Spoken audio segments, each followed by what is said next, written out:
বন্ধুরা আজকে চীনা রাশির ডিম রান্না করবো। আজকে ডিম ঝোল করবো আলু দিয়া। ভিডিওটা দেখতে থাকো। এখানে তেল গরম হয়ে গেছে, ডিমটা বাইজা নেমু। বন্ধুরা ডিমটা ভাজা হতে থাক, তাই আমি এখানে পেঁয়াজ নিলাম, রসুন নিলাম, আদা, কাঁচামরিচ এটা ছেঁচিয়া নিছি। এখানে লঙ্কার গুঁড়া, হলুদ গুঁড়া, লবণ দিলাম। এখানে তেল গরম হয়ে গেছে বন্ধুরা, 2টা লঙ্কা দিলাম আর কয়টা এলাচ, দালচিনি এলাচি দিলাম।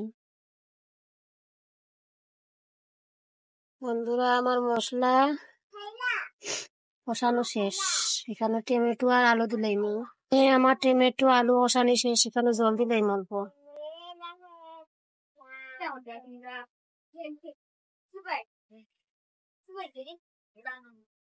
বন্ধুরা আমার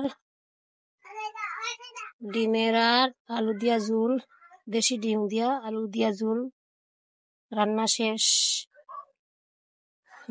ডিম ভিডিওটা কেমন লাগলো বন্ধুরা আমার জানাইবেন।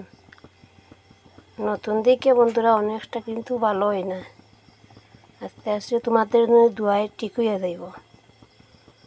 ভালো থাকবেন।